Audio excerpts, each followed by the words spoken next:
Now your ABC 7 First Alert Weather Forecast with meteorologist John Scalzi. So we're looking at an air temperature that is not too bad. Check it out. Hooray, yay, way to go, Earth. We have a dew point value in the 60s this hour. That feels really terrific. It's, for me, my way of looking at it, the first little hint of fall when you get a dew point in the 60s after prolonged months of dew points in the 70s. So that's nice to see. East-northeast wind coming in at about 10. We have an 85-degree air temperature. Air feeling just a little bit cooler, a little crisper, I suppose you could say. We have a heat index of 89, and we will see our temperatures rise up today to hit the 90 mark, I think. 3 p.m., maybe 91 with about a 20% chance of showers. By 7 p.m., I think that chance will be diminishing pretty rapidly. We have a couple of things going on in the atmosphere that limits our showers today. One, we have a strong east wind, and that east wind really is going to keep our sea breeze from building like it did yesterday.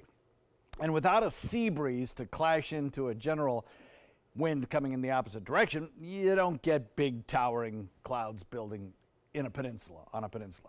But we will get a strong east wind that'll send a few showers our way from the other coast.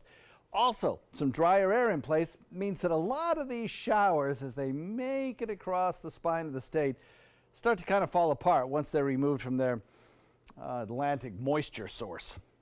Still, a few of them will make it across, and we will eventually see a scattered shower or two, but they will be just scattered. Otherwise, we're watching this line of big storms begin to develop and move toward the central Great Lakes, where there could be some very strong storms today, even severe storms. We've got a real clash of temperature structures. Look at what we got behind this cold front. We have temperatures in the 30s and 40s. In front of it, temperatures in the 80s. And this could be also the first big snowstorm of the season, with accumulations perhaps in the northern tier of maybe as much as 4 inches, 3-4 inches, certainly not out of the question. North Dakota and Wisconsin perhaps.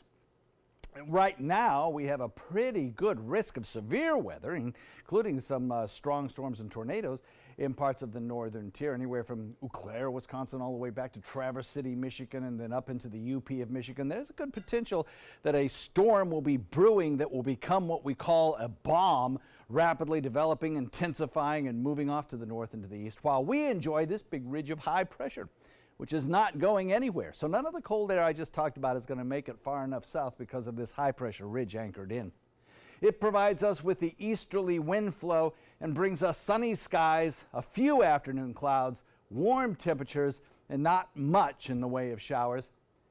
In this graphic, which shows you the amount of moisture available to produce rain showers, the cooler colors is the drier air. The redder is wetter, and that's what we had yesterday, the kind of humid air that was over us that brought us a few more showers. Today, very dry air. Tomorrow, perhaps, we start to work in a little bit more humid air, and that could actually help bump up our rain chances for Thursday just a little bit. So, again, we're kind of riding that roller coaster ride of rain chances. So for today, we look for a daytime high coming in at about 92, 20% chance of rain, double the rain chance tomorrow, with a high of around 93, perhaps a little bit warmer. Than as we head into the weekend, I think it'll be fairly dry as well. Next work week, we'll bump up the chances of rainfall just a little bit, and we'll be watching the tropics as we head into next week. We'll talk about that in the next half hour. Back to you, Scott.